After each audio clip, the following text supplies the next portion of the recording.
হয়তো লোক দেখানো কিছু কাজ হচ্ছে, সে কিন্তু সেই কাজের গুণগত মান কতটুকু মানে নিশ্চিত করা হচ্ছে এই ব্যাপারটা নিয়ে প্রশ্ন থেকে যাচ্ছে। আর যে কারণে আমার কিউরিসিটিটা কাজ করেছে যে আমি আরটিআই করবো এখানে, সেই সম্পর্কে আমি জানতে চেয়ে সেখানে পানি উন্নয়ন বোর্ড বিআরই শাখার যে দায়িত্বপ্রাপ্ত কর্মকর্তা আছে তার কাছে আমি একটা অ্যাপ্লিকেশন করি।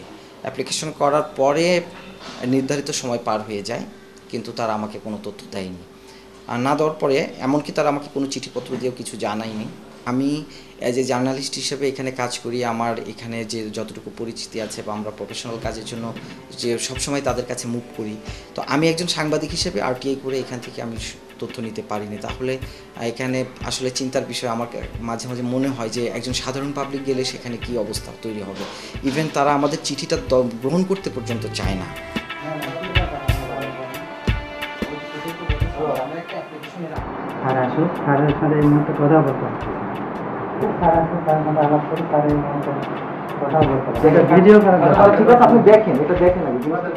Jibon is aware of the right to information.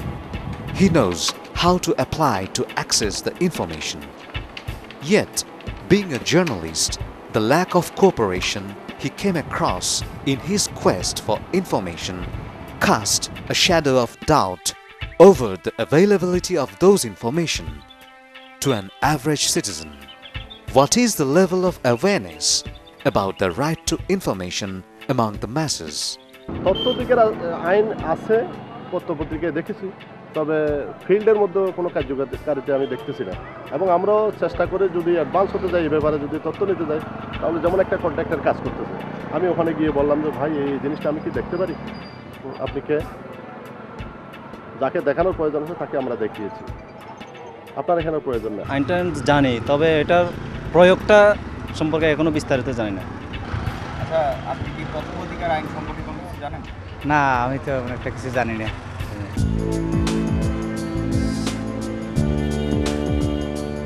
A state has many limitations, along with the financial one, that might obscure the process of ensuring all the rights.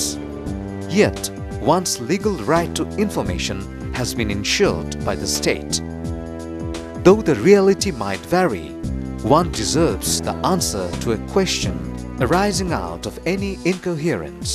And so, Information Commission has been formed as the highest body to implement the RTI Act 2009.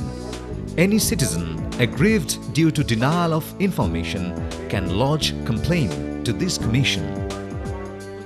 Since the law has been enacted, it has become mandatory for each and every citizen, every official to provide the information. I know there are many things, there are many weaknesses in this act. If we can work together, I believe we will be able to make it a success. This Right to Information Act is the act which can change the fate of the country, fate of the people, fate of the citizen. আমাদের challenge হচ্ছে তথ্য অধিকার আইনের যে আমরা এই মানুষগুলোকে কেমন করে তথ্য প্রাপ্তির জন্য উদ্বুদ্ধ করব, তথ্যমুখী করব। আমি মনে করি এই কাজটা অনেক বড় বেশি কঠিন, এবং এই জায়গায় অবশ্যই বেসরকারি সংগঠনদেরকে অনেক বস্তুনিষ্ঠ ভূমিকা রাখার সুযোগ আছে। The easiest way to quickly reach the masses is through the media. That is why MRDI organizes various short and long-term training sessions. There are many journalists who have come to know both the concept and the implications of the law for the right to information through attending these sessions. One of them is Mr. Himmel, who works as a local correspondent of a national daily, and he too is fond of investigative reporting. যেহেতু আমি সাংবাদিক, সেই তো আমার কিন্তু তথ্যের প্রয়োজন। আমি তথ্য ছাড়া তো আমি পত্রিকায় আমি নিউজ করতে পারতেছি না। আমি নিউজ যে নিউজ করব তার আমার পরিপূর্ণ তথ্য আমার প্রয়োজন। তো তথ্য ছাড়া আমি তো একটা নিউজ আমি প্রেজেন্টেশন করতে পারি না। তো সেক্ষেত্রে তথ্যটা নিতান্ত প্রয়োজন, বিশেষ করে সাংবাদিকদের ক্ষেত্রে। আপনি একদম সাধারণ মানুষের তথ্য ভুল থাকতে পারে, কিন্তু আমাদের তথ্য যদি ভুল হয় সেক্ষেত্রে একটা বড় একটা ভুল, আমরা এই কাজটা আমরা করতে পারি না। সেক্ষেত্রে আমরা যদি যে নিউজটা আমরা করব তার পরিপূর্ণ তথ্য আমাদের প্রয়োজন। সেক্ষেত্রে আরটিআই তো অবশ্যই প্রয়োজন। জানতাম না যে কীভাবে গুরুত্বপূর্ণ ইনভেস্টিগেশন রিপোর্টের ক্ষেত্রে যেটার একটা বিরাট একটা গুরুত্বপূর্ণ ভূমিকা রাখতে পারে, তখনই জানলাম যে আরটিআই আমাদের অত্যন্ত গুরুত্বপূর্ণ। এটা আমি বলবো, আমি আরটিআই অ্যাপ্লাই করার পরে দেখলাম যে আমি তিনটা করছিলাম। একটা অফিসে আমি করেছিলাম 2বার, তারপর একটা করছিলাম হচ্ছে আরেকটা অফিসে 1বার। আমি যেহেতু দুইটা অফিসে আমি 2জন দায়িত্বপ্রাপ্ত কর্মকর্তা পেলাম। একজনকে পেলাম আমি পজিটিভ, অন্যজনকে পেলাম হচ্ছে আপনার নেগেটিভ। একজন হলো আমার বন্ধু, আরেকজনকে দেখলাম উনি আমার হয়তো বন্ধু না হয়ে যে সম্পর্কটা ওইটা একটু সিনিয়র হওয়ার উপক্রম। আমি যেটা ডিপার্টমেন্টটা বলতেছি সেটা হচ্ছে আমি করলাম জেলা পরিষদের আরটিআই কর্মকর্তা দেখলাম খুবই পজিটিভ। উনি আমাকে তথ্য দিতে চায়, উনি আমাকে হেল্প করতে চায়, কীভাবে আমি তথ্যগুলো পাবো। সেক্ষেত্রে উনি তো আইনটা মানতেছে, ওইটাও কিন্তু ও তোর বাইরেও তিনি আমাকে আবার কিছু তথ্য দিতে চাচ্ছে, আমি নিচ্ছি। সেক্ষেত্রে আমরা পেলাম। কিন্তু আমি যখন ডিসি অফিসে গেলাম তখন দেখলাম একটা বিপরীত।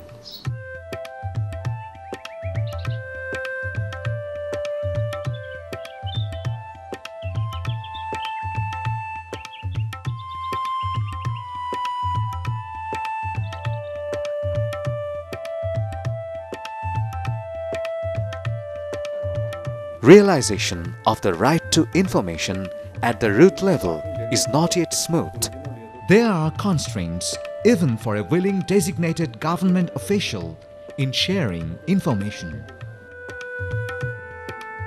যে চাচ্ছে তার চাওয়ার যে স্টাইলটা যে দেবে তার হাতে হয়তো ওভাবে গচ্ছিত নাই, এবং এই জায়গাটার মধ্যে একটু সমস্যা হচ্ছে। সে আসলে কি তথ্য দেওয়া যাবে এবং কি পরিমাণ তথ্য দেওয়া যায় এবং কে দিতে পারবে এবং কে দিতে পারবে, এটা কিন্তু লিস্ট আউট করা নাই। 2 নম্বর হচ্ছে যে ওই লিস্ট আউটটা করা থাকলে সে ওটা ওভাবে সংরক্ষণ করে রাখত, তো যখনই যে চাইবে সঙ্গে সঙ্গে দেওয়ার একটা সুযোগটা থাকতো। যেহেতু এই বিষয়ে আমার মনে হলো যে তথ্য অধিকার আইন সম্পর্কে এখনও অনেকে, আমি নিজে এখানে বসা অবস্থায় খেয়াল করলাম যে এই বিষয়টা খুব বেশি মানুষ ক্লিয়ার নয়, এবং সে আমাকে যদি বলা হয় আমিও ক্লিয়ার নই। এ কারণে আমি কিন্তু তথ্য কমিশন বা কারো কাছ থেকে এই বিষয়ে কোনো ওরিয়েন্টেশন পাই নাই। আমাকে দায়িত্বপ্রাপ্ত তথ্য কর্মকর্তা নিয়োগ করার পর আমি শুধু আইন বইটা পেয়েছি। তো এটা থিওরিটিক্যালি হয়তো এটা ঠিক আছে, কিন্তু প্র্যাকটিক্যালি যখন যায় অনেকগুলো প্রবলেম ফেস করতে হয় বা আমাদের কিছু কথা জিজ্ঞেসও করতে হয় যে এটা আমি কি করব। এখন সেক্ষেত্রে এটা কার কাছে জিজ্ঞেস করব বা কার কাছে জিজ্ঞেস করা উচিত, এই বিষয়টা আমি নিজেও যেখানে ক্লিয়ার নয়, যারা তথ্য চাইবে ওরা সেক্ষেত্রে একটু সমস্যা হয়ে যাচ্ছে। Despite the limitation, a slight change in the mentality of the government officials could immensely help the realization of the law.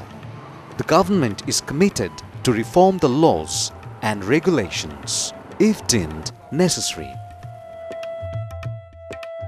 তথ্য অধিকার আইন 2009 তথ্য সরবরাহের কোনো ক্ষেত্রে দাপ্তরিক গোপনীয়তা আইন সাংঘর্ষিক হলে উক্ত বিধানবলী, যেটা মঞ্জুর বললো, কোনো আইনের যে কোনো ধারা যদি সাংঘর্ষিক হয় তথ্য অধিকার আইন এনে প্রাধান্য পাবে। সুতরাং এটা তারপরেও যদি কোনো জায়গায় কোনো অসঙ্গতি থাকে, আমি অনেকবার বলেছি আপনাদের যে আপনারা এর ভিতরে যদি কোনো এডিশন অল্টারেশন করতে হয়, আপনারা তাদের তথ্য অধিকার আইন নিয়ে কাজ করছেন, আপনারা বসে এই আইনটাই যে এমনিই থাকবে তা তো না, এটার ভিতরে যদি কোনো পরিবর্তন আনতে হয়, কোনো সংযোজন করতে হয়, আপনারা যারা সুশীল সমাজ, এনজিও, সরকারি কর্মকর্তা আছেন, সবাই মিলে আমাদের বলেন যেখানে যে ক্লজটা পরিবর্তন করা দরকার, definitely will look into it, so that if there is any major lapses will look into it. সুতরাং যেটা দরকার ছিল, তথ্য অধিকার আইন অনেকদিন হচ্ছিল না, আমরা অতি দ্রুত এটা করছি। তখনই তো আমি পার্লামেন্টও বলছি, আপনাদের সাথেও মন্ত্রী বলছি যে এটাই যে একেবারে ফাইনাল তা তো না, it could be amended any time.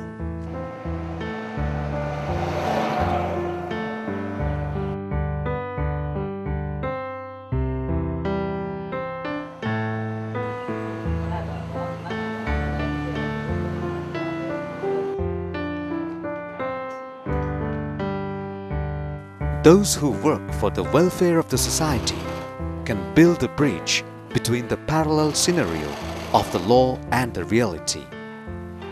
Manav Unnayan Kendra is an NGO working with the rights of the people, so they are liable to ensure transparency in their work. In fact, their reliability depends on ensuring the principles of information disclosure.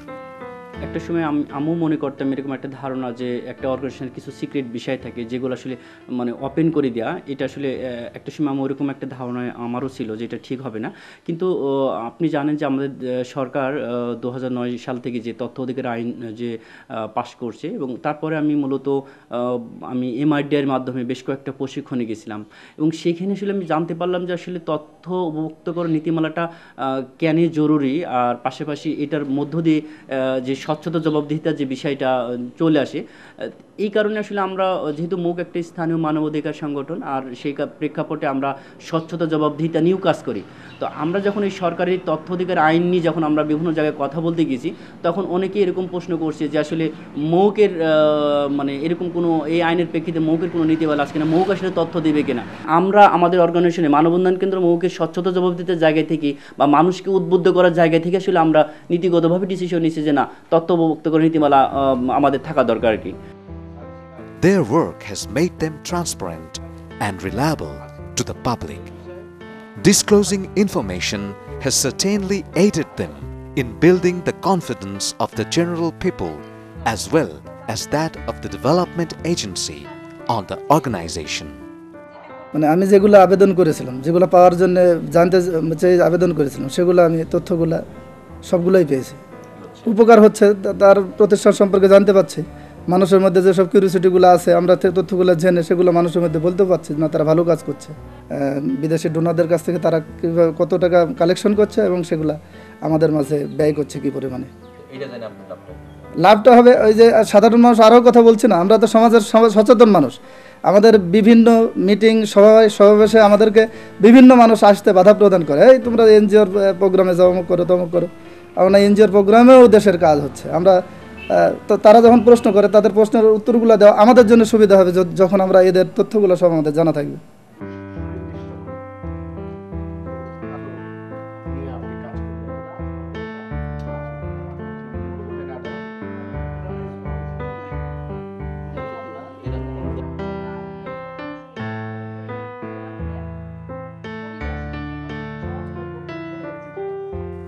The short and long courses organized by MRDI with the help from USAID have not only enlightened Jibon, Himel or Manav Unnayan Kendra. There are rather many participants who have come to know both the concept and the implications of the law for the right to information through attending these sessions. কিভাবে এই তথ্য অবমুক্ত করার নীতিমালা করতে হয় এবং সেইটা এই ট্রেনিং থেকে পাওয়া ধারণা বা জ্ঞান থেকে আমরা যেটা অর্জন করেছি সেটা থেকে আমরা অলরেডি আমরা একটা তথ্য অবমুক্ত করার নীতিমালা আমরা প্রণয়ন করতে, মানে একটা ডামি প্রণয়ন করতে আমরা সক্ষম হয়েছি। এইটা হলো আমার এই ট্রেনিংয়ের একটা বড় ধরনের সফলতা। আমাদের অর্গানাইজেশনের একটা তথ্য অবমুক্তিকরণ পলিসি বা নীতি আছে, যেটা আমরা 2010 সালে আইন অনুযায়ী করেছিলাম। কিন্তু আমাদের এই ট্রেনিংয়ে আসার ফলে আমরা ওই তথ্য অধিকার আইন সম্পর্কে আরও কিছু বিস্তারিত তথ্য জানতে পেরেছি, ব্যাখ্যাগুলো জানতে পেরেছি, এবং তা জানার ফলে আমাদের নীতিটা কিছু হালনাগাদ করার প্রয়োজনীয়তা আমরা অনুভব করছি, যেটা এখন বোঝা যাচ্ছে যে আমাদের নীতিতে হয়তো কিছু দুর্বলতা ছিল, আইনের সাথে হয়তো 100% সামঞ্জস্য ছিল না। এই প্রশিক্ষণে আসার ফলে আমরা এই ফাঁকগুলো মানে চিহ্নিত করতে পারছি, এবং আশা করি আমরা আগামী আমাদের যে বোর্ডের সভা হবে সেখানে এই